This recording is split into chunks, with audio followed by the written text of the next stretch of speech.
following podcast is intended for mature audiences only. Listener discretion is advised.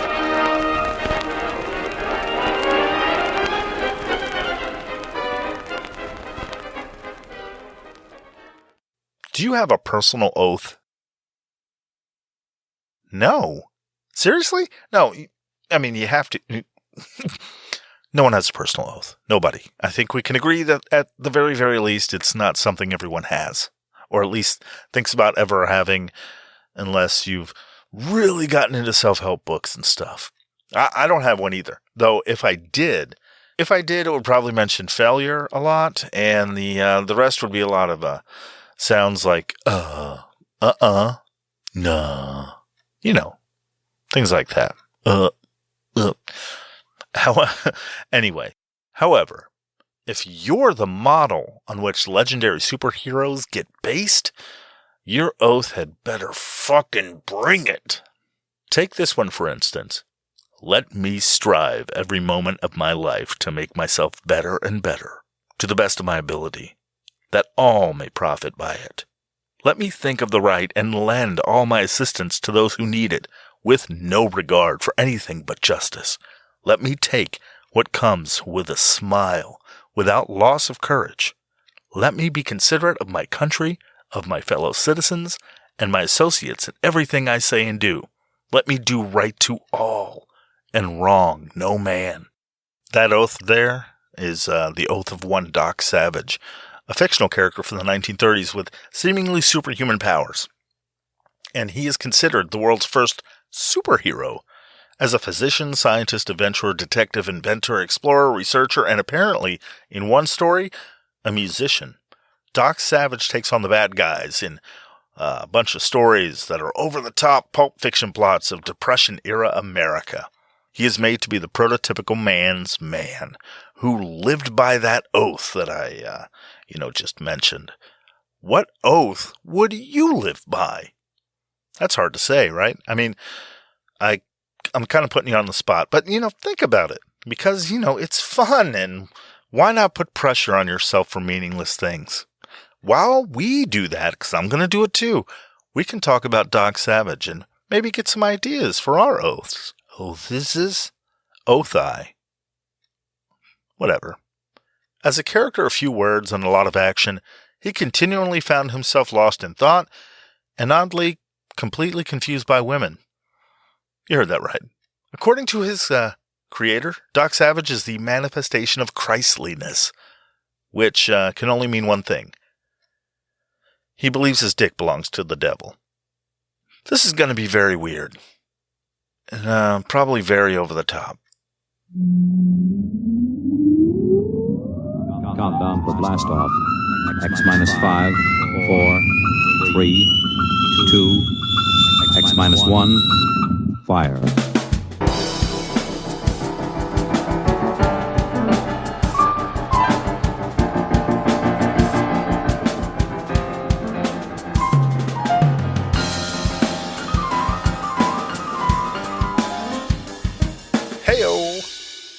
Hey! Welcome to Elton Reads a Book a Week, the podcast most likely to have the tagline, Doc Savage. Yes, it's also made of bronze. That will make much more sense to you in just a little bit. That particular tagline is courtesy of the fine host of the podcast Words About Books, a podcast with a premise that's seemingly eerily familiar to me, and I don't know why. Ben and Nate rip books a new, I want to say asshole, but I feel like I should probably bleep it. You know what? In honor of Words About Books, I'm cutting the cursing or bleeping it out because, sure.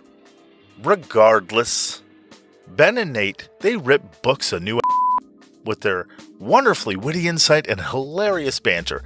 I listened to the episode about The Sandman by Neil Gaiman. Gaiman? I never get that right. Gaiman?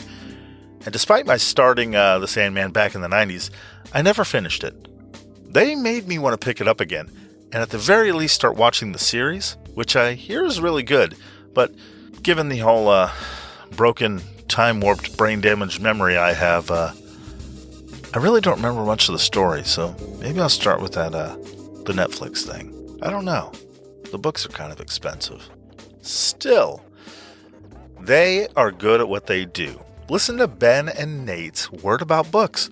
You won't be sorry. I'll put a link to it in the description. Check it out. It's good. It's really good. It's really, really good. Actually, they both gave me a few options to use for a tagline. They were all so good, I'm gonna use them all at one time, right now. So here we go. Number 1, Doc Savage, Serial Chad. The competent man who daddied a generation. Fuck, that's good. 2, Doc Savage gives a new meaning to the term bronzing. This is number 3. Doc Savage. Is that a bronze statue in your pocket, or are you just happy to see me? Listen to Words About Books. Ben and Nate, it's brilliant. Now for me, my name is Elton, and I read a book a week. Before I get into the very strange world of Doc Savage, I want to congratulate you on a job well done. You know what you did, and you did it well. I'm proud as of you. You thought you wouldn't make it, but here you are. The world didn't get the better of you because you're here with us, and fantastic work. However, if you don't get it done, there's always later. Don't worry about it. Setbacks happen. They're not worth beating yourself up about it. Really, you'll get it done. Was that all necessary? Absolutely it was. Now, what the is this episode about? It's about Doc. You probably never heard of this guy before in your life, but in a bizarre way, you might be glad you did. Savage. Let's start off with the nickname he's actually saddled with. The Bronze Man, which if you've consumed any form of superhero entertainment or media, you know is a nickname that is just as stupid as the Man of Steel, if not dumber. In fact, equally dumb, I'd say, because Doc Savage inspired that nickname and the creation of Superman. So why wouldn't you kind of, copy his nickname? Kind of. Superman? Oh, what? Yeah, weird, right? And that's all it is. Don't ask any questions, or the corporate-owned, all-seeing, all-knowing, decentralized AI overlords they'll hear you. Damn it, just keep your head down and stop asking questions. Accept the reality you've been given. We are always watching. It's not funny, Jenna. Did I make a joke? I guess not. You've been warned. I may have pooped a little. You've smelled worse. I appreciate that, Jenna. That was a weird tangent. Moving on. It was the name Doc Savage emblazoned across the front of this Omnibus novel collection. Number 10, actually. Anyway, it caught my eye. My wife and I were visiting my mom back in Oklahoma, and we happened to find ourselves in a Goodwill store. A store that now occupies the space of a music store I used to frequent as a kid. As I walked around quietly and internally weeping at my childhood being irrevocably replaced by a shop of used goods, I was drawn, of course, as always, to the book section. It's an addiction, okay? I can admit that now. Say what you want about drugs, but meth and crack, they don't pile up on top of closets and fill bookshelves that almost block your bathroom. Can you imagine if a drug addict did have that amount of drugs laying around, stacked everywhere? They would either be really, really good at addiction, or really, really bad at it. It's one or the other. Seriously, if you, as a drug addict, end up with a surplus of dope, you've mastered drug addiction. Or maybe you're not doing it good enough. So you're not doing enough drugs, and should probably maybe stop calling yourself a drug addict because the shit's piling up everywhere. Though, I'm not sure who would want to be called a drug addict. I'm willing to bet that in the drug addict community, drug addict probably doesn't. It probably has the same stigma as the general population community. You get it. What am I talking about? Imagine that this particular Doc Savage book that I started talking about I imagine it probably belonged to some ex-Army or current Army person from the nearby Army base. My dad, who was also in the Army, he always had these kind of novels around in his younger days. Almost all of them had some grizzled, facially scarred badass on the cover, and always with a gun pointing up or at something or somebody. I didn't understand it. Military guys gravitating to secret agent-ish, lone gun James Bond types, I still don't really understand it. Do they all see themselves as some lone wolf secret agent? My dad was a cook. Was he really expecting that knock on the door? Like, put down the spoon, Private. Your time has come. Like, it doesn't make any sense to me. It's so weird. Anyway, and they're all in the Army, which is a group of soldiers working together. Why are they reading about one guy with a gun? Regardless, out of a weird nostalgic urge brought on by my memory of my dad's novels, I grabbed Doc Savage here. And, here we are. What I found upon reading, though, and later researching, it fucking blew my mind. This character, who was completely foreign to me, did so much to shape the comic book landscape and movies and TV shows of not only today, but all the comic books in my childhood. It's insane I've never heard of him, at all. Why did I never hear about him? Well, apparently, when it comes to Doc Savage, obscurity seems to follow his legend around a little bit. Let's start with the main guy responsible for creating and shaping who Doc Savage was, and weirdly enough still is. Okay, so imagine that you had two dreams. One, to establish yourself as a nationally recognized writer, and number two, to dredge up sunken treasure in the Caribbean. Now imagine that you've become a hugely successful, prolific, and influential writer, a creative powerhouse whose faculty and productivity is mind-boggling to others, and whose work inspired an entire 20th century art form and industry. Yay! You achieved dream number one. Well, with one little caveat. It turns out nobody knows your name. Such was the case of one Lester Dent. Lester Dent was born in La Plata, Missouri, on October 12, 1904. According to the city of LaPlata.net, the official website of La Plata, and one-stop website for all things La Plata, including toaster oven covers, hubcap holders, dice made out of those old super bouncy ball things. You know, the kind they used to have in quarter machines back in the day. Whatever happened to those? And I'm back. And I don't know why I added all that.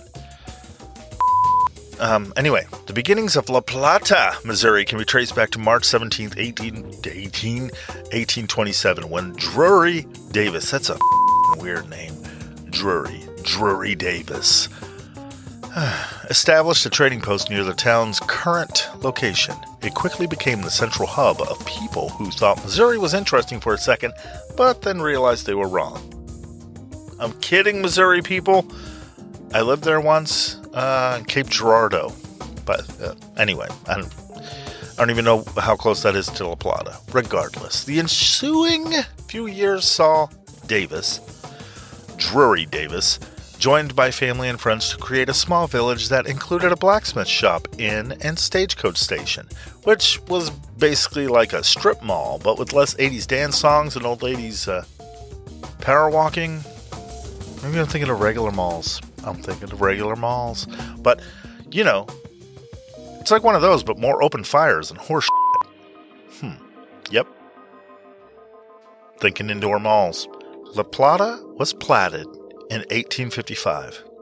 It was named after the city of La Plata in Argentina. The name, of course, being that it's named after the place in Argentina, is Spanish in origin, meaning shithole, or keep going or you'll die here.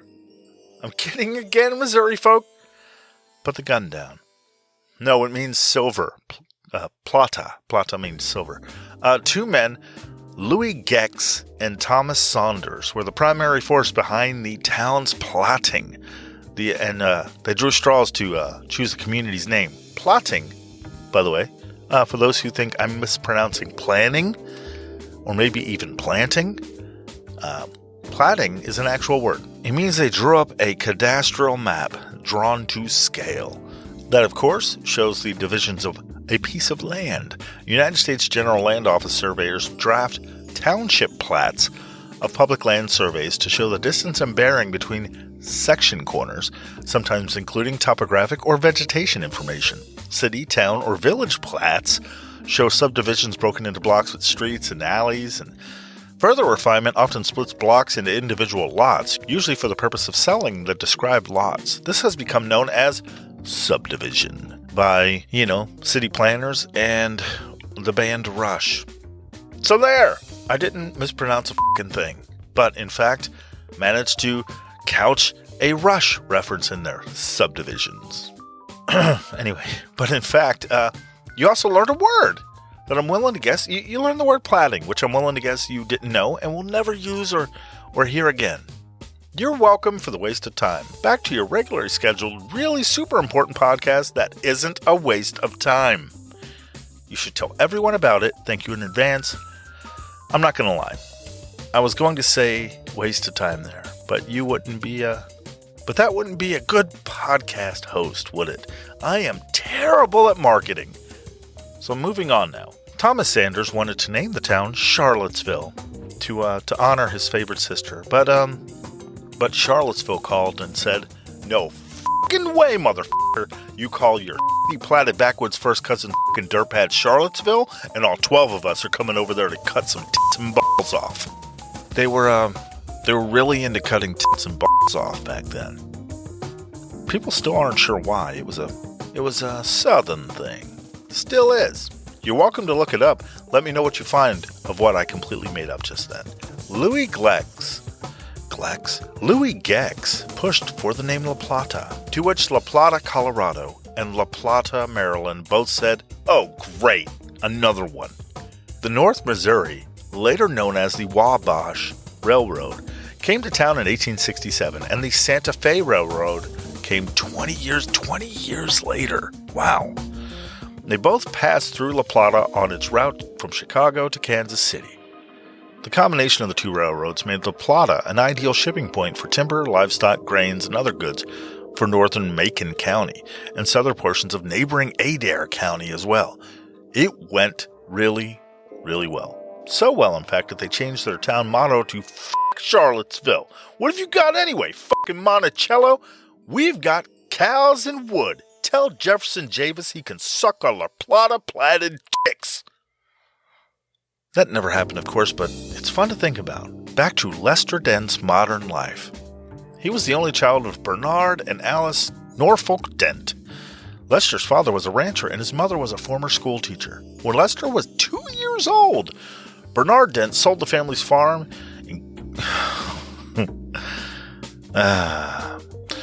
I wanted to say he loaded up the family and he moved to Tennessee. When Lester was 2 years old, Bernard Dent sold the family's farm in Oklahoma, gathered his wife and son into a covered wagon, and moved to Wyoming. Not hills, that is. No black gold. Just empty space. Anyway, the trip took a bone-jarring 6 weeks. There, Bernard operated a sheep and cattle ranch. Lester later observed, my father was a chronic pioneer, which means he fucking left a lot and was homeless with strings attached. Dent's ranch was isolated. Lester, as a boy, would lay down in the back of a sheep wagon and read Pulp Fiction. Is this a double meaning foreshadowing of a future Pulp Fiction writer reading Pulp Fiction stuff as a kid? Maybe. Did I ruin it by telling you? Yeah, I definitely did. The nearest town, Pumpkin Butte, was 32 miles distant and named Pumpkin Buttes, which meant that hardly anyone did business there on account of mispronouncing the town's name, because it looked like pumpkin butts. They even went so far as to post a guy at the town limits to correct people and try to drum up business, It's buttes, not butts. Fuck. Damn it, stop laughing. What does that even mean? Pumpkin butts? Pumpkins don't have butts, you fuck. It's stupid and it's childish. Hey, stop. Stop. Stop laughing. Wait, don't leave. Sell us goods. Sell us goods. The family's closest neighbor, 10 miles away. So without siblings or neighbor children to play with, Lester grew up with animals as his only companions. He entertained himself by shooting them and then ripping apart their corpses to see what was inside. He was hoping it was demons, but he just found blood, and he liked the blood. That didn't happen. Anyway, he entertained himself by exploring the ranch, inventing games, doing chores, and riding his pony.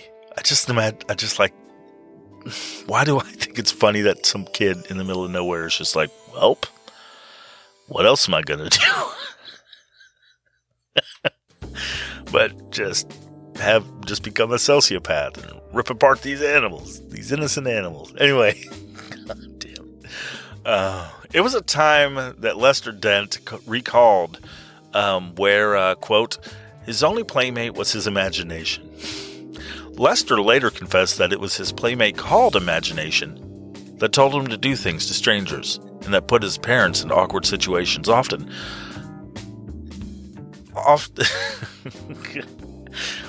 this just go along with this for a second. I wrote this in here before I did the animal thing. God damn it. All right. Lester later confessed that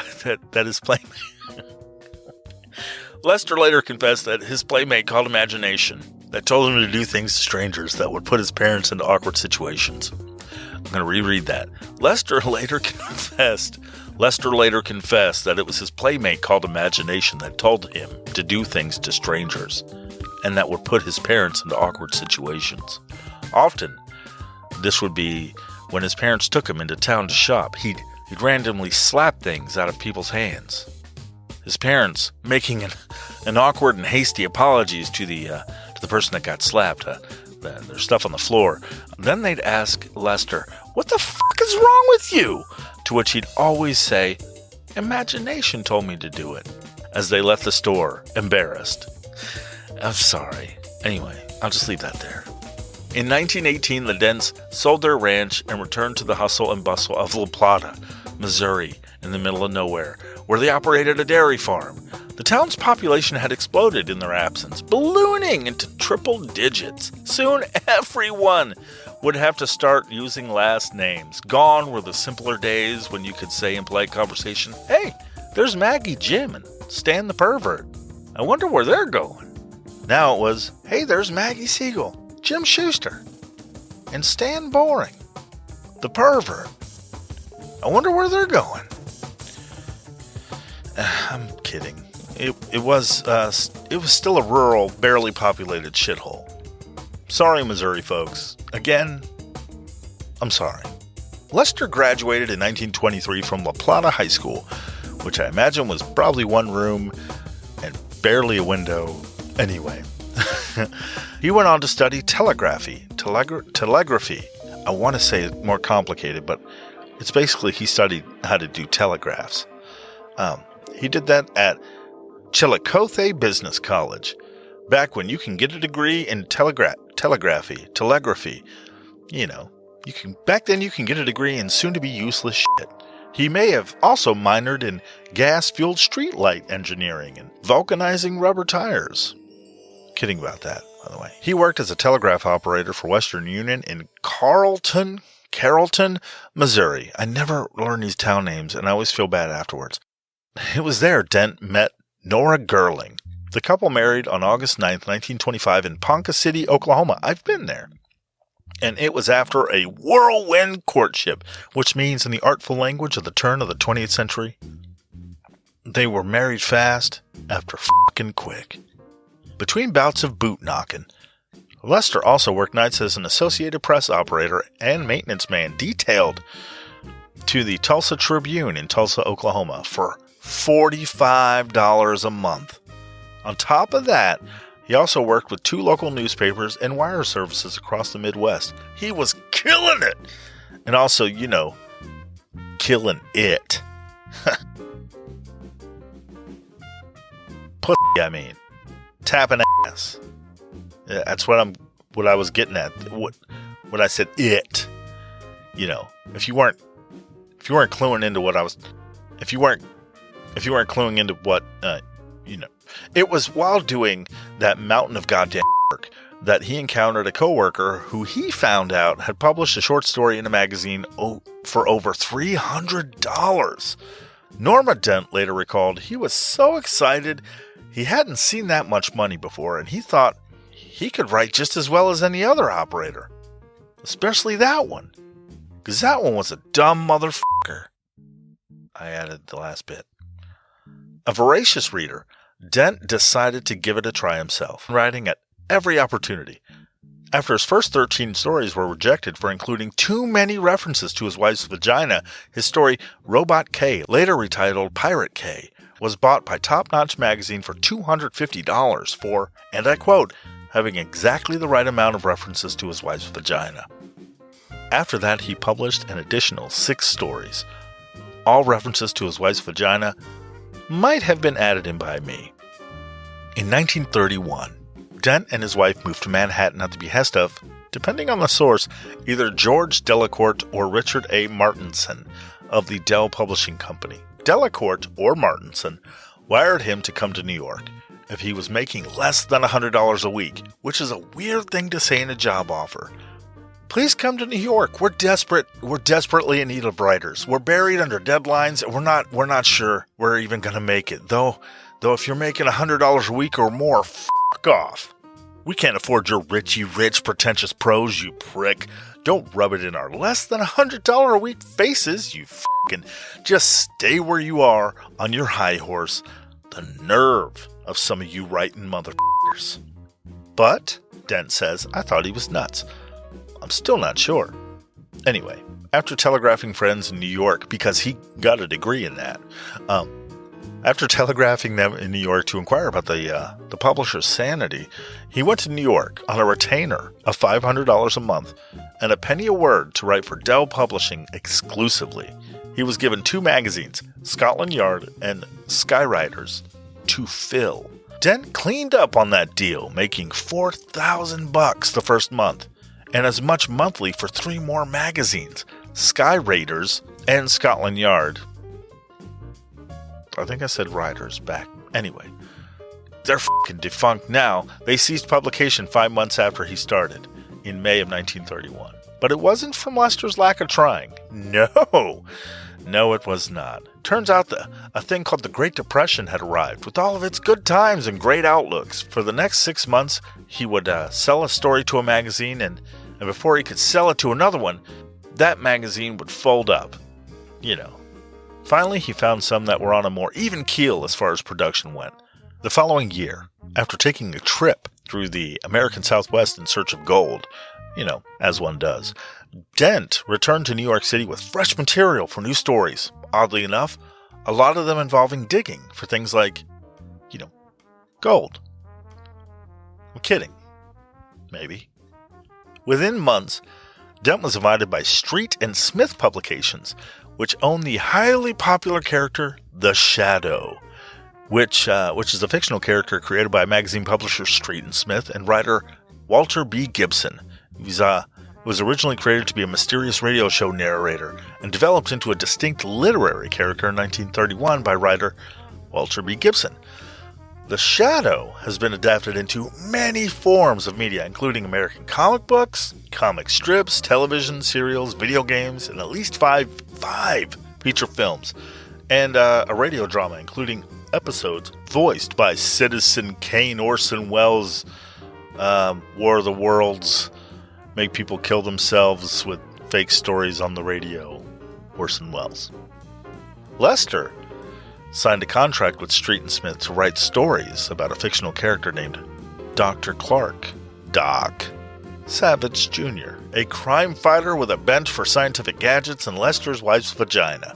Since Dent himself had an interest in scientific gadgets as well as a lifelong thirst for sailing, exploring, and adventuring, and also intimate knowledge of his wife's vagina, he readily agreed, instilling the character with the deductive ability of Sherlock Holmes, the bravery and daring do of Tarzan, and the scientific wizardry of Craig Kennedy. Later, he would wryly add the morals of Jesus Christ to the list. And I may have added the stuff about his wife's vagina. Although Doc Savage was created by publisher Henry W. Ralston and editor John J. Nanovich. Nanovich?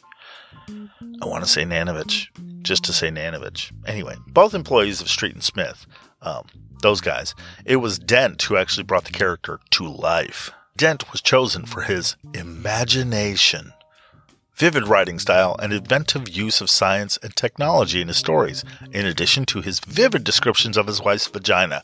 I swear to God, I will stop right now. I'll stop. Within 2 weeks of signing with Street and Smith, Dent completed his first Doc Savage novel, The Man of Bronze. The first issue of Doc Savage magazine appeared in March 1933, with Dent hiding behind the byline Kenneth Roberts, which quickly became Robeson to avoid confusion with the like-named writer of historical novels. As mentioned before, Dent enhanced the character's life using many of his own experiences for his stories. Lester's background. As mentioned before, Dent enhanced the character's life using many of his own experiences for his stories. His background as a licensed pilot, plumber, electrician, and ham radio operator helped him to dream up and lend credence to Savage's amazing assortment of technological gadgets, such as, get this, electronic pagers, bulletproof underwear, dissolvable parachutes, spray-on plastic skin, a hollow tooth that held explosives, and a cigarette case that could shoot darts, also a replica of his wife's vagina that could shoot poison darts. What is wrong with me? I'm done now. He was an explorer, so much so that he was a member of the Explorers Club, which is, in fact, a real thing that I learned about while researching all of this. It is an international organization dedicated to the advancement of field exploration and scientific inquiry. Lester was a photographer, lecturer, teacher, inventor, and dairy farmer. He also ran an aerial photography business in La Plata, which, according to him, became a small monster, employing a crew of salesmen and pilots for 5 planes. I'm not done yet. He prospected for gold in the Southwest, lived aboard a schooner for 5 years, and almost sank the f***ing thing while hunting for sunken treasure in the Caribbean. He did not fulfill his dream number 2. I'm pretty sure. Anyway, Dent, back in 1936, did all of that, ready? While also being the second most prolific author in the world. The first, of course, being Jesus Christ. No, I'm kidding. I'm kidding about Jesus. But not about being the second most prolific. I tried to look up who the first was, but I got Rudyard Kipling, which didn't seem right.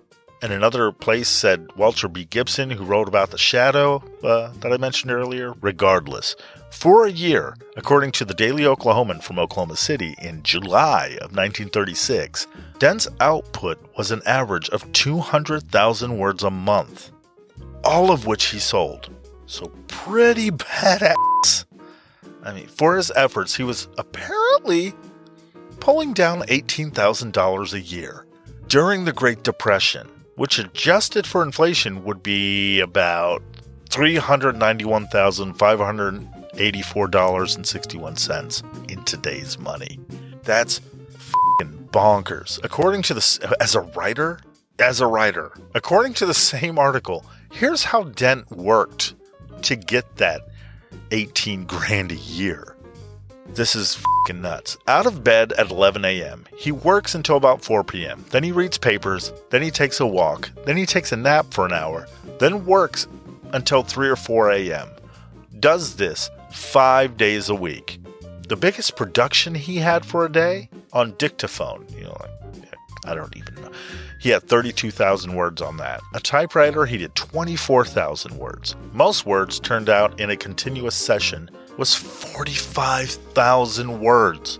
He wrote a book in one rip.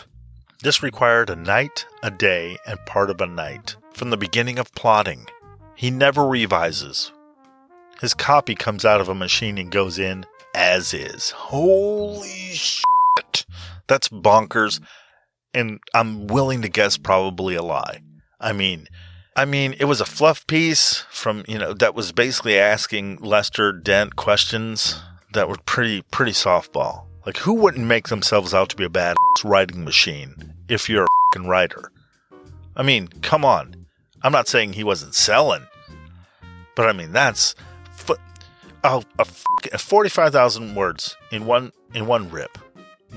But I mean, okay, the goes as is part, just spitting out and not editing, that part, I might actually think is true, as you'll hear later.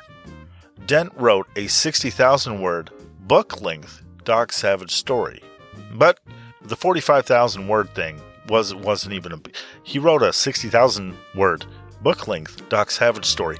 No word on whether that was all one fucking coke binge, crazy fucking meth night day and part of a night run anyway, but he did write a 60,000 word book. The Doc Savage magazine, by the way, was the most successful pulp magazine in the world the second year of its existence. How the have I never heard of Doc Savage? Still, Lester trotted the globe with his wife, from South America to Cuba and Canada, gathering info for his books. Get this, once while in Europe before the outbreak of World War II, he was questioned for taking unauthorized photos and managed to get out of Austria one step ahead of the Nazis. Lester would later recall, quote, "We were in a dark room lit by a bright overhead light. Men with German accents circled me like sharks while they barked out questions. I had no idea what to tell them or even what they were saying. Then I remember something a man in the U.S. Embassy in Leipzig told me to say, should I ever find myself in a situation like this. I was so disoriented, but I managed to spit the phrase out amid their blitzkrieg interrogation. I said, 'Gentlemen, I don't know the answers to your questions, but perhaps an American dollar would help.' They looked at each other in confusion, then pow! Out of nowhere, this guy comes out of the shadows, kicking and punching the shit out of every Nazi in sight. I didn't know what the hell was going on. Blood, piss, and shit are flying everywhere. Then for some reason, there was some smoke, and it was chaos, and from inside it all, I feel a tug on my sleeve, and I was pulled from the room, passed out, and woke up in my hotel room, next to my wife. Crazy, right?" No. Other than the Private Eugene Hell is in the Blood dollar edition. The Nazi thing was true, according to him. So, according to Lester, anyway. So maybe I don't know. Maybe he did that with the Nazis.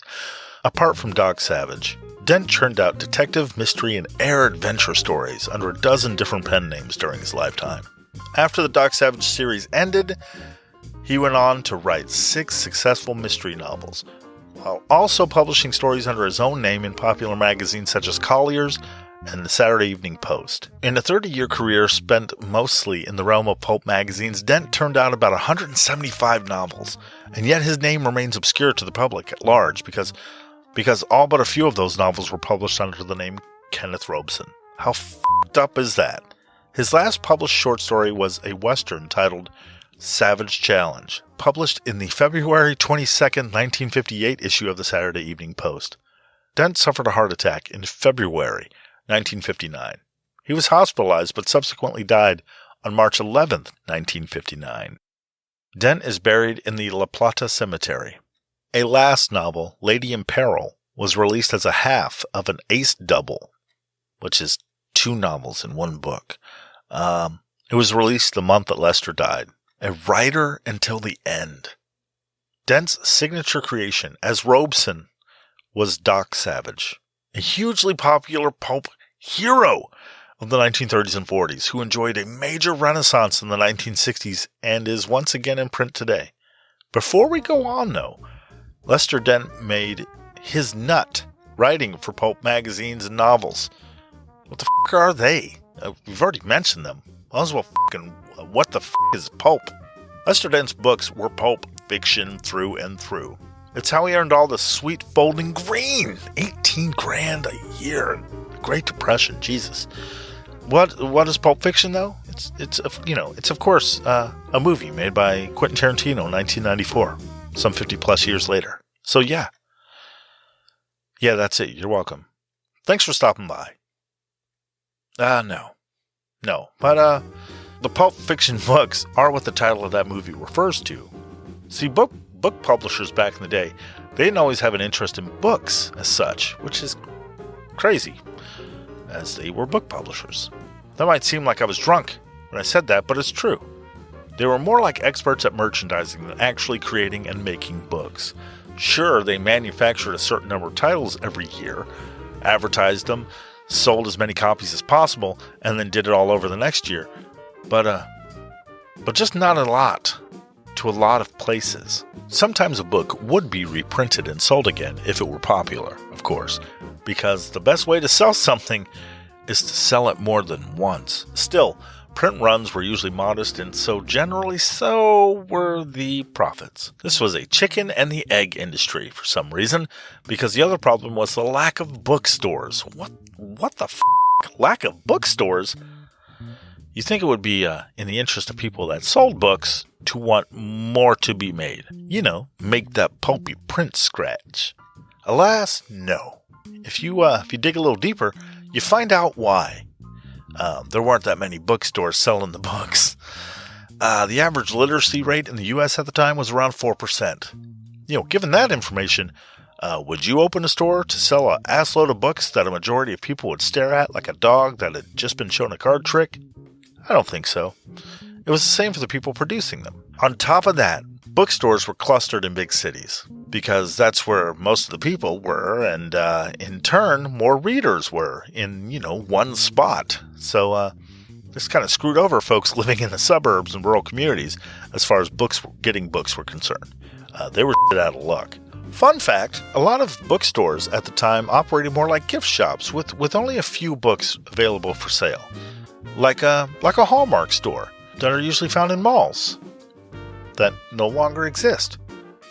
For younger readers, just search for a Hallmark store. You'll get the gist.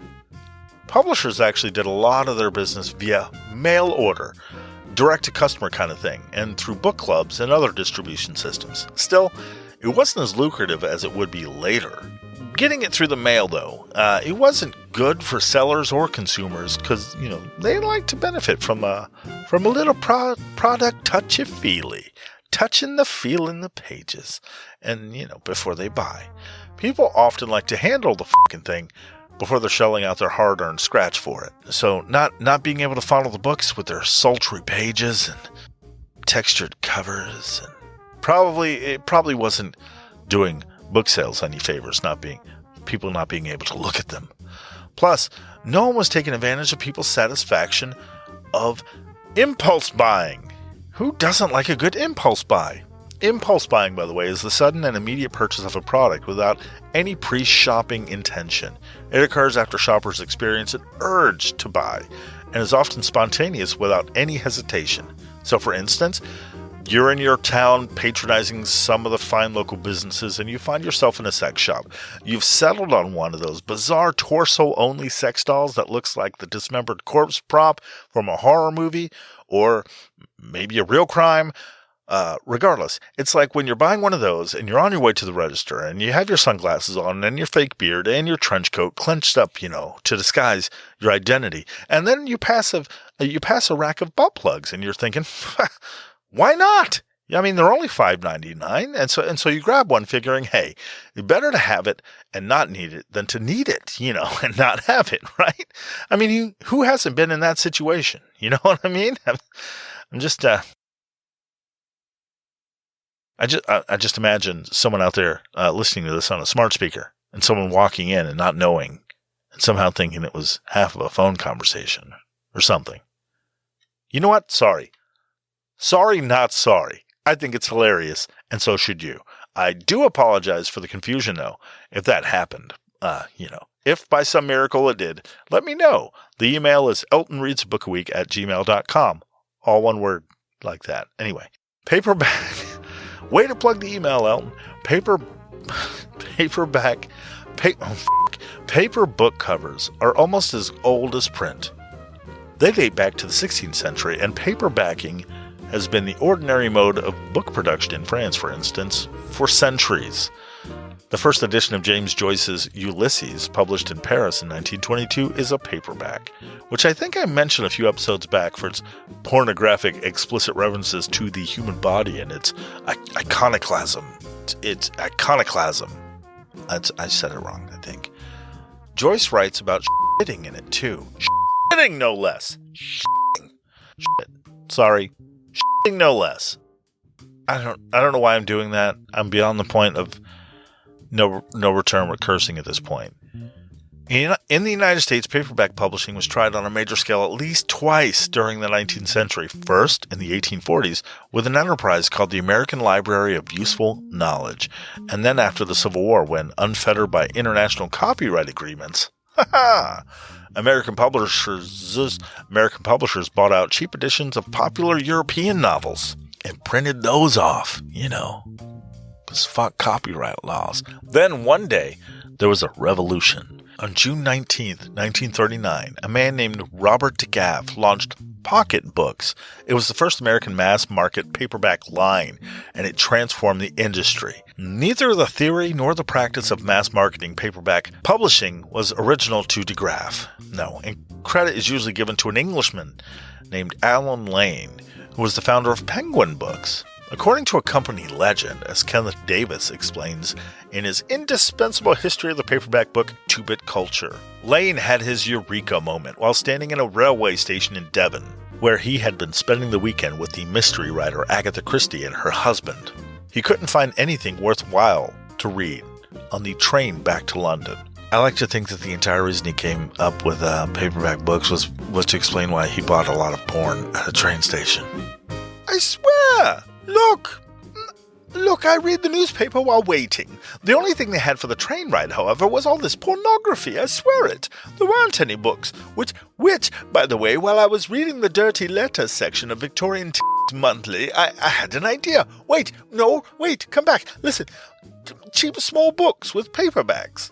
See, this wasn't just a masterful ruse to explain you finding so much pornography in my luggage. No, there was a plausible explanation. After all. And so in the summer of 1935, he launched Penguin Books with 10 titles, including The Murder on the Links by Agatha Christie, who was a great writer. The books sold well right from the start. It helped that Penguin had the whole British Commonwealth, a big chunk of the globe in 1935 as its market. The key to Lane's and DeGraff's innovation was not the format. It was the method of distribution. More than 180 million books were printed in the United States in 1939, the year DeGraff introduced pocketbooks. But there are only 2,800 bookstores to sell them in. The mass market paperback was therefore designed to get around not having a large book-selling retail infrastructure. Because fuck that, open more bookstores, or let's teach the people how to read. Instead, they could be displayed in wire racks that would be conveniently placed in virtually any retail space. People who didn't have a local bookstore, even people who would never have ventured into a bookstore, could now browse the racks while filling a prescription or waiting for a train, and maybe looking at porno and buy a book instead of the porno, so that their wife who's looking on isn't like, why are you buying the porno? And they're like, I wasn't. I was buying this book, I swear. Anyway, they could buy these books on impulse. Huh? Like a good, reasonably priced butt plug. Pocket books were priced to sell for 25 cents. DeGraff is supposed to have come up with that figure after paying a quarter at a toll booth. No one, he concluded, misses a quarter. Just fucking throw that money wherever. DeGraff road-tested his idea in the only city that believed his stupid porn excuse. New York City. Because of course they did. All murderers from birth, New Yorkers. A lot of them. I'm kidding, of course. That's a callback to a previous episode. Moving on. He sold the pocketbooks in subway newsstands and similar outlets. He knew he had a winner when 110 books were sold in a day and a half at a single cigar stand. He had discovered a market. Paperbacks vastly expanded the book universe. The industry got a taste of the possibilities oddly enough, during the war. The second war to end all the wars and the wars. But wouldn't end wars. Anyway, encouraged by the success of Pocket and Penguin, publishers collaborated to produce armed services editions of popular titles. Double-columned, paper-bound books, trimmed to size that would easily slip into the pocket of a uniform, and made to be thrown away after use. Which is weird, because books can be reused. Anyway, the books were distributed free of charge to 16 million men and women who served during the war. Publishers also offered their own books for sale to the troops. Did it make them avid readers? No, but it did offer them a myriad of excuses when caught with the porno in their bags. Come on, honey, look, it's nothing. Look, the only other thing was a shitty book. Like this paperback. I mean, come on. Victorian Titties Monthly has better stories. Everyone knows this. Oh, don't leave it. But where are you going? No, that bit wasn't true. Anyway, according to Rabinowitz, 1,180 titles were published in Armed Services editions. An astonishing, holy fuck, this number. 123,535,305 books were distributed at a cost to the government of just over 6 cents a copy. Bang! Paperbacks also transformed the culture of reading. DeGraff was a high school dropout, as was Lane, who left school when he was 16. And he also seems not to have been much of a reader. He had no apparent investment in the notion of books as uplifting. These new pocket books are designed to fit both the tempo of our lives and the needs of New Yorkers. He announced in a full-page ad in the Times the day his new line went on sale. The copy was written for him by somebody in an advertising agency. Quote, "They're as handy as a pencil, as modern and convenient as a portable radio, and as good-looking," end quote, unquote. I have yet to understand what that means. Is he saying that people with portable radios were looking at people with paperback novels and thinking, Wish I had that instead of this stupid, expensive thing that plays music and news and makes sounds. Look at all those pages. What is that? What is that, a cover? Trade me, man. Can you imagine people reading books on the way to work, during their lunch hour, standing in line at the bank, exactly the way that millions of people listen to music through their earbuds today? You can't tell a book by its cover, but you can certainly sell one that way, by the way, which is an awful segue to this next part. To reach mass market, paperback publishers often put the product in a completely different wrapper. See, I went right from the music, making no sense for it to be like a radio. And that's such a dumb. Anyway, the book covers. You can't tell a book by its cover, but you can certainly sell one that way, which is an awkward segue to this next part. To reach the mass market, paperback publishers put their products in a completely different wrapper. Artwork. Editors at the old hardcover houses looked on paperbacks like a bottom-feeding commercial phenomenon, like the pulp magazines on the comic books that were that they were distributed with. Why? Because books with pictures on the outside erode the content inside. Obviously. Everyone knows this. The best art is advertised on plain white surfaces with block text. People don't like color. It's why the most popular clothes have always been beige, gray, white, and black. But never in combination. Ever. We're not a population of sluts. I don't know what I'm saying. Critics ignored paperbacks or attacked them as lowbrow and politically retrograde diversion. Religious and civic groups campaigned to get them regulated or banned, as they are prone to do. Regardless, the new covers and their dreadful colors sold alongside the classics and the reprints of hardcover bestsellers. They're quickly sprouted up on the racks an apparently inexhaustible profusion of books with racy titles and lurid covers. Hitchhike Hussy is the title of one by John B. Thompson and Jack Woodford. That was published by Beacon, I believe. I Wake Up Screaming, which is a great fucking title. That was by Steve Fisher via Popular Library. Quote, Scandals at a Nudist Colony? Huh? Well, you want to get that, don't you? That's by William Veneer of Croydon Books. And The Daughter of Fu Manchu, which sounds like it's probably racist. That book is by Sax Romer of Avon Books. Avon Publishing. We talked about them when we talked about the Satanic Bible, if you remember that one. That particular Daughter of Fu Manchu carried the semantically original cover line of She Flaunted an Evil Conspiracy for Power and Love. Yeah, how fucking awesome is that cover line? How awesome is that cover line, huh? Alan Lane was like, wait, we can put porno inside the paperbacks? Well, hot damn, maybe I should... I mean, not that I would. I mean, I would never. Honey, where are you going? I said I wouldn't. It was amid this salacious stuff, with its full-color picture covers and such, that the stories of Doc Savage thrived. The amount of tough guy, pulpy, racial stereotyping and sexist sleaze far outweighed and outsold reprints by famous writers and marginal voices. This stuff was not trying to pass itself off as serious literature. It was a deliberately down-market product. Comic books for grown-ups, pulp fiction. Because, if you're being called cheap, yet you're insanely popular, why not lean into it, right? Fuck it. Pulp books publishing and storytelling evolved from the penny dreadfuls and dime novels of the Gilded Age, from 1896 through the 1960s-ish.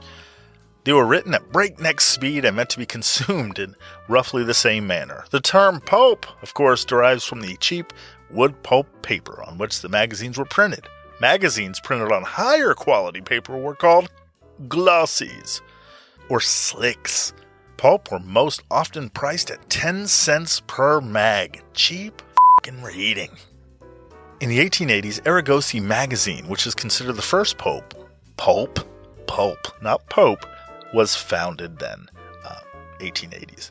Printed on that cheap paper, these stories were cranked out rapidly, and the freelance writers getting paid a penny a word kept the stories coming, which was like the deal Lester got that I mentioned earlier. The height of pulp was between the world wars, when the world was suffering, a crippling depression and an influx in crime, brought on by a perfect storm of corruption, a bad economy, and the prohibition. The good old days.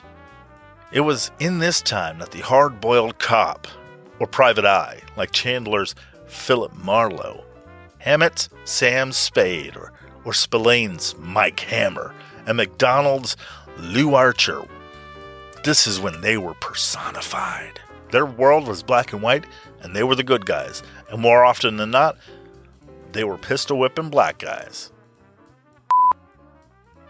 Anyway, back in the days of red lines and hobo jungles, the good old days. Millions of readers found escapist thrills in the pages of those cheaply produced magazines printed on rough pulp wood paper that made the prospect of their use as toilet paper sad and terrifying. Pulp magazines catered to every imaginable reading taste, from detective yarns to pirate stories, from jungle adventures to science fiction and even romance. Porn romance. I'm guessing, of course, but come on. Pulp helped make the world safe not only for sex, but for the gross, the shocking, and the transgressive. At some point, those things, and not a private immersion in a more edifying realm, became what people expected from the reading experience. So, from the late 1930s to the early 60s-ish, for the price of a pack of cigarettes, readers could pick up a pocket-sized tale of hard-boiled crime, sweaty romance, or bizarre science fiction from the racks and shelves at bus stations, candy shops, bodegas, and a variety of other sales locations beyond the bookstore market. But paperbacks and their pulp offerings had a role in changing 20th century literature. They were market disruptors by putting pressure on the hardcover houses, and that meant putting pressure in turn on the legal regulation of print. What you could publish in the United States and Britain in 1965 was radically different from what you could publish in 1945, and pulp paperbacks were part of the reason. In the process, the pulps lost their clout in the book industry. As it would happen, mass market paperbacks turned out to not be such a stable business model. The hitch was in the pricing. While it sounds impressive to say you're moving several 100,000 units of a product, it doesn't mean as much when the retail price is 25 cents. The money you're making is not so impressive. De Graaf paid his writers a 4-cent royalty. That's a penny a book, which is also what writers were paid for the armed services editions of their books. Once you figured in the retailer's cut, which was up to 50%, paper costs and distribution, there was very little margin, often something like half a cent a book. The game plan was to get your money out of the deal as soon as possible. But like discount retailing, you had to sell a lot to make a profit. That's why the print runs were so damn many. Your profit might only start getting positive after 100,000 copies. When everyone is doing that, it results, in a flooded market. In 1950, 214 million paperbacks were made in the U.S. How much book-selling dough did that? I don't know. Bake? Only around $46 million. Millions of books went unsold. When that happened, wholesalers cleaned house and sent those shits back to the publishers who either warehoused them or dumped them. So ended the great pulp paperback boom. Fortunately, that didn't completely kill the paperback industry, but instead brought it back, back down to reality. Oh, by the way, fun fact, hardcover dust jackets rarely said complete and unabridged back in the day. Unabridged meant a shortened form of the work retaining a general sense and unity of the original. Yeah, the practice of putting that phrase started on paperback covers, and began because de Graaf worried that readers associated paperbacks with abridgments. Later, it became virtually universal among publishers of paperback reprints to slap that shit on there, since it suggested that you were finally getting the original uncensored text. File that under how to resell and repackage the same old shit as new old shit. So the discovery of a market for mass market fiction led to a huge need for fiction. In some cases, classic literature would be repackaged as a pocketbook and sit on the racks next to salacious popular fiction. When the pulps were at their height, a writer could make their living on short fiction for anthologies or monthly publications. Crazy as it is, that fiction is where we get the major tropes of detective, adventure, western, and science fiction genres we see in shows, movies, and books today. Lester Dent wrote 159 novels over 16 years for the pulps. He invented the character makeup of Doc Savage. He wrote long and short fiction for the pulp marketplace. He was one of the best. This next bit is for Patreon only, unfortunately, but don't worry, you can check it out if you become one. Link in the episode description. Editing.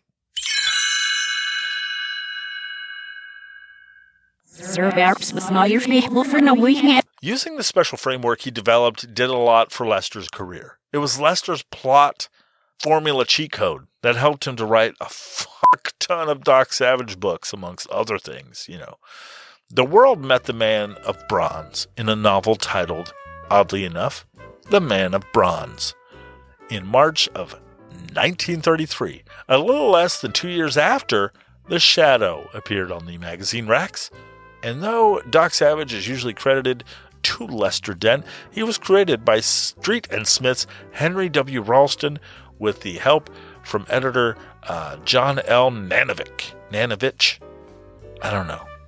Nanovic. I'm never sure how to say those names. Nanovich. Anyway, primarily, Doc Savage was made to capitalize on the surprise success of the Shadow magazine. Real quick here, Street and Smith, or Street and Smith Publications Incorporated, was a New York City publisher specializing in inexpensive paperbacks and magazines referred to as dime novels and pulp fiction. The Shadow is a fictional character created by Street and Smith and the writer Walter B. Gibson. It was Lester Dent, though, who crafted the character into the Superman prototype that he became. Published before Superman and Batman, Stan Lee credited Doc Savage as being the forerunner to modern superheroes. He's Sherlock Holmes, Tarzan, Bruce Banner, and Captain America's righteousness and goodness. But Doc Savage started as a pulp magazine, then branched into radio, film, and comic books. First published from 1933 to 1949, and then it ran for 181 issues. 181 issues.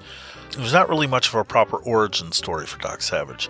At least not in the book I read. So I had to fucking research it, and boy, what I found is kind of fucked up. At least as far as I understand, maybe by today's standards. Doc Savage was the son of a scientist and adventurer, Clark Savage Sr., and is unlike a lot of superheroes. First off, I'm not sure superhero is the right word. He had no special powers at birth or was given any through some, outside circumstance, like being zapped with laser beams or gamma rays or a lab accident or, space magic or herpes. Instead, he gained his superpoweredness by being abused by his father, who raised him almost exclusively.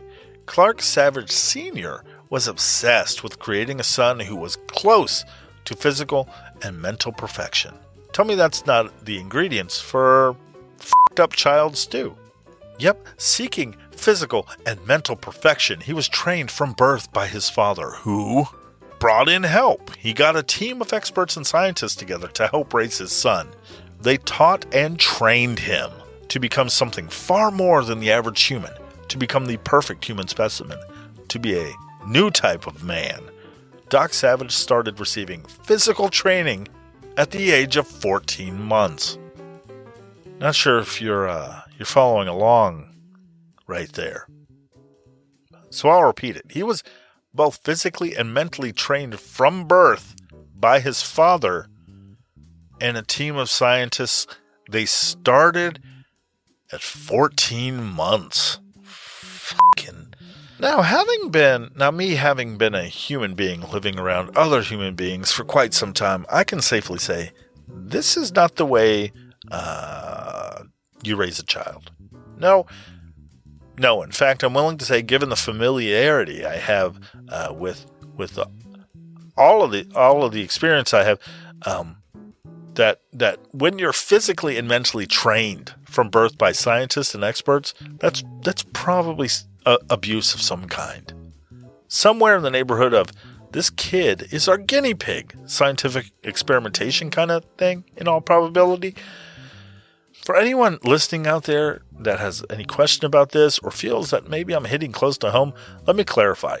If your childhood consists of a cadre of oddly specific tasks being doled out by guys in lab coats meant to elicit certain results in your physical and mental makeup, and the person giving you those tasks often refers to a clipboard during your interactions with them, that's not normal. Like at all. You're being experimented on, and it needs to be addressed. It needs to be reported. Now, okay, this isn't specifically described as such in anything I found about Doc Savage, but come on, scientists aren't going to hang around a kid just to raise them because a buddy needs help.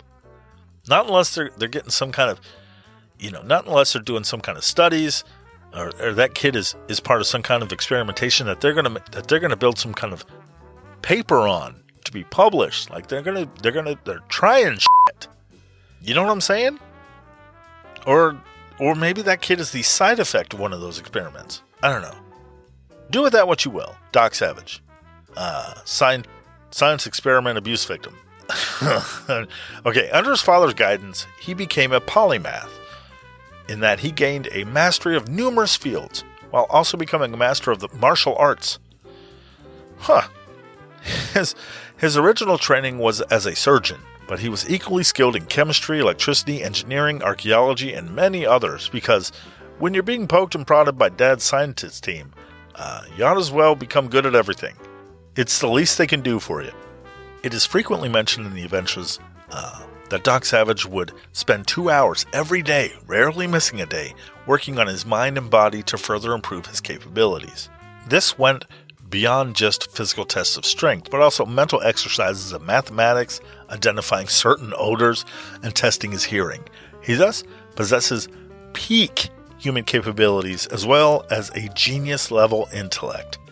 Little Clark Savage will grow up to realize that he could use his abilities to help humanity, and dedicated his life to doing just that. As unrealistic as he already is, this seems to be, to me, just too far. Why wouldn't he be at least a little rebellious at some point, right?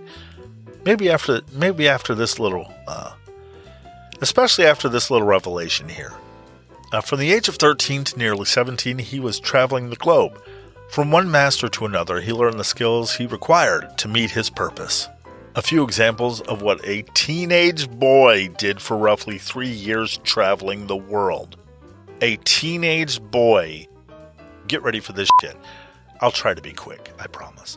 He learned winter survival skills from fur trappers in Canada, animal tracking and woodcraft from an Amazon Indian tribe. He took flying instruction from the best pilots in the world at the time, and he was schooled in diving and sea lore from Polynesians in the South Seas. He studied yoga, hypnotism, emotional control, and how to block his mind from the effects of pain in India and Tibet. He learned extensively in the martial arts of personal combat. As I said before, he also picked up the unique habit of unconsciously making a peculiar trilling noise during moments of stress or concentration. This is written about in the book, and I don't get it. I tried to look up what a voice trill sound is, and I got someone rolling their R's, so like I don't know. I don't know what it is. I also found a vocal coach talk about trilling. She's a vocal coach, opera singer, doing some loud ass singing and calling it trilling. I can't imagine anyone doing either one comfortably in a subconscious kind of way while concentrating, unless of course they were raised maybe by an abusive crazy scientist daddy and his deranged friends. I wasn't, so yeah, maybe I don't get it. Anyway, moving on.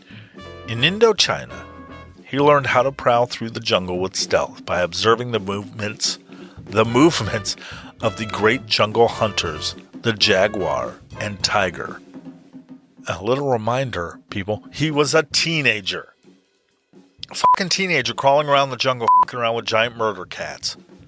Jesus Christ. In Africa, he met his cousin, the 7th Earl of Greystoke, who trained him in the art of using trees to travel above the jungle floor. Because, of course. He learned and mastered vocal imitations and ventriloquism. If all this wasn't enough, to develop his other senses, Doc spent several weeks in a school for the blind, eyes bandaged except for daily exercise periods. He also attended a school for the deaf, where he learned sign language and lip reading, and at some point learned how to pick locks and open safes for some reason. Still, it wasn't until his father was murdered in the lead-up to the first adventure, the Man of Bronze, that he fully becomes the semi-superhero everyone would know him as. For those keeping up at home, Doc Savage has a genius-level intellect, is in peak physical and mental conditioning, while also being a skilled scientist, surgeon, inventor, detective, athlete, and martial arts master with a photographic memory and also a master of disguise. All this shit, and he never smoked weed once. Not once. Tripped out on fucking ass. Come on, no acid? Come on, peyote, give me a fucking break. Alright. So, alcohol? Does he get shit-faced? Alright. So that is the man, right? Now who and what does this man work with? Does he have a job? Where the fuck does he live? Okay, for money, he's independently wealthy. In fact, his entire operation is funded with gold from a Central American mine given to him by the local descendants of the Mayans in the first Doc Savage story. Since their first great adventure long ago, their activities had been funded by Mayan gold. This wealth came from a secret valley deep in the Republic of Hidalgo in Central America. Doc Savage's father had discovered it a generation or two ago. What the fuck that means, I don't know. The place was known as the Valley of the Vanished. Kindly, King Cha'ak ruled over this enclave that had survived untouched by civilization since the days of the conquistadors. Sometime after Doc Savage had been born, his father had made an arrangement with the king. The agreement stipulated that when his firstborn son came of age, he would have unlimited access to the treasure. After all, it did not do the Mayans much good since they did not interact with the outer world, which still doesn't know of their existence to this day. This is the legacy that Clark Savage Jr. left to his son. Doc had learned of it only upon his father's death, and following certain clues, visited the valley. There they had been welcomed by kindly King Cha'ak. That's an excerpt from the Doc Savage, unquote. That's an excerpt from the Doc Savage story, Valley of the Vanished. I did interject there a good bit. So, Doc's dad cut a deal with the Mayans, basically suckering them out of their gold their people had been cultivating for millennia, all for the future benefit of the kid he was raising with a bunch of scientists. I'm not saying he was an asshole, but yeah, I'm saying he was an asshole. Still, for the 1930s, exploiting a native people for their gold was, pretty par for the course as far as the world went. So, Doc's super fucking rich. He has access to cars, planes, houses, drugs, women, if he knew what to do with them. Anything he wants. He's known to be a bit of a playboy, kind of, sort of. He frequents parties, uses the 86th floor of a world-famous New York skyscraper. It's implied, but never outright stated, as being the Empire State Building. He's also outfitted with the latest modern cutting-edge tech of the time, which Lester Dent was always wedging into the stories. As someone alive now, you surely know the cost of the latest touchscreen is often equivalent to purchasing a kidney, or at the very least, prosthetic of some kind. Maybe a glass eye. I don't know what I'm saying right now. Phones and shit are expensive. I should have stopped right there. In addition to living the high life and using his wealth to get the latest gadgetry, he also uses it to help his friends, who in turn get into terrifying situations, many of which I would have ended that friendship over. Doc, listen. I know we go way back, right? But I'm kind of getting real tired of being tossed out of planes and shot at, buddy. And often simultaneously, while on fire. It's just not conducive to, living into old age like I want to. Plus, I think the gadgets you're making me use, they might be making me sterile, Doc. I know you make the shit. I know you make them, but damn it, Doc. Testicles should not be glowing. Doc has come to rely on a group of 5 people, which are affectionately called the Fabulous 5. Yes, the Fab 5. They are experts in their given fields. Andrew Blodgett, or Monk Mayfair, he's the chemist. He's named that because he looks like a monkey. Seriously, he's called ugly almost every time he's mentioned. Theodore Ham Marley Brooks is a brilliant lawyer and apparently the best dressed man alive, according to some sources. He also uses long-ass, obscure words that all these other supposed geniuses can't understand, and they give him a lot of blank stares. Then there's John Renwick. He's a super talented civil engineer who also apparently punches things well. That's talked about fairly regularly, far more than his civil engineering career. Then there's Thomas Long Tom Roberts, electrical engineering wizard. He's named after a fucking cannon. I'm not joking. And William Harper Johnny Littlejohn. He's an accomplished archaeologist. Together, they fought with Doc in World War I. Then afterwards, became best crime fighter buds. Because, when you're not traumatized enough by World War I, get with a group of buddies and get shot at. It's just a thing you do. For those just jumping in here, Doc Savage has basically lived a very weird life that by current measure started pretty horrific, continued to be horrific for a good bit, being experimented on and stuff. And it's kind of sad in its current state, once you think about it a little bit. Anyway, next, after cultivating a myriad of extremely complex skills, He then, under the freakiest and probably horrifically warped circumstances, ends up in the company of people that are statistically impossible. You know what I mean? Really. Imagine you grow up without a mother, raised by Doc's maniac father who... Come on, he's experimenting on you. Anyway, he gets his friends to experiment on you. But, thank God you were born a genius with the genetics for great musculature and stamina and all that. Then you meet and befriend a group of random people who happen to be the most brilliant in their respective disciplines, and they don't mind hanging out with you for years on end, while also being all right with you, telling them what to do, and willing to participate in life-threatening adventures with you, also for years on end. I get it. It's a, suspend disbelief, or it's a fictional character, such and so forth, but fucking shit. Give me something I don't have to suspend disbelief so much over. Still, when it comes to all the unbelievable shit, you still have to give a character like Doc overworked savage. Give the character himself an out, a place to go and get away from the throwing his best friends in the constant danger and spending, lots of money and living in a high-rise. New York traffic, sometimes you just gotta get away. Sometimes Doc just has to get away. Maybe to somewhere relaxing and calming. Like Antarctica. Don't think it's relaxing?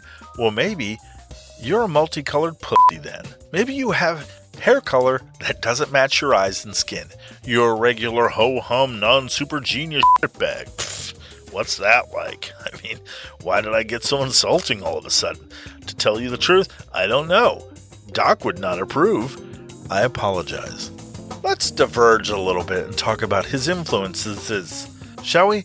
Take for instance, the place Doc, when he goes to think and do deep thinking and thoughts and stuff, for when New York is just too damn New York, I guess, sometimes. He wants to cleanse his soul amid the cold and howling winds. He does. He goes to Antarctica to recharge his brain and stuff. The place he likes to do that in Antarctica, to meditate, level up or whatever. He calls it the Fortress of Solitude. Now, that might sound familiar, and there's a reason. It's because the creators of Superman lifted the detail for their hard-as-metal space alien fella superhero guy. Superman. His Antarctica thinking spot is also called the Fortress of Solitude. And he's also nicknamed the Man of Steel, which is weirdly similar to the Bronze Man. And both characters are named Clark, though Clark Kent is Superman's alter ego and not his straight-up name like Doc. Does this sound familiar to anyone else? It should, because his character makeup was cribbed for not only Superman, but for damn near every superhero you've ever heard of. Doc is rich, single, playboy. So, Batman. He's an inventor with tons of money and makes his own gadgets. Say Iron Man. He's also a funky color and, a scientist or something. So maybe even the Hulk. He's the prototype for almost every superhero you've ever known. Oh my god, it's so weird that I've never heard of him. Okay, so now we come to the part where I'm going to tell you some of these stories, but I think I'm going to have to do that in a second part because this is running really fucking long. So I'll split it, and then I swear this will be the last two-parter I ever do. I swear to Christ. I it happens too much. I get stuck, and then oh my god. So fuck it. I'm not no more two-parters. I promise you. I promise you. This is the last two-parter. Oh my god. I'm such a kid. So join me in part 2, and I swear I will talk about the 2 of the stories out of the 4. Okay. The Devil's Black Rock and the book called The Two Wise Owl. They're a little okay. Anyway, I will get to those. All right. So join me in the next part, which if you're listening to this one right after another, it will be in a couple seconds. And if not, we'll be in just a little bit. Okay. again, no more two-parters. I swear to God, I promise. Thank you for listening to Elton Reads a Book a Week. If you liked what you heard, please join me on Patreon, where I drop these with the extra portions that are edited out for this free version. And I'll see you there. I'll just be real quick. I'll just make this short. Send me some messages on Facebook. Like the page there and stuff, or on Twitter. You can find me there. TikTok, even. I have that going to Instagram. That's there too. Follow me on all that stuff. And, let me know how things are going. Send me an email if you want directly to eltonreadsabookaweek@gmail.com. I'll read it and I'll talk to you then. Thank you for listening. Above all else, I super duper. I was going to fucking say that, wasn't I? I really do appreciate it. And, if you can, read a book this week. All right. Let's not let them die out. All right. Thank you very much. I appreciate it. Thank you.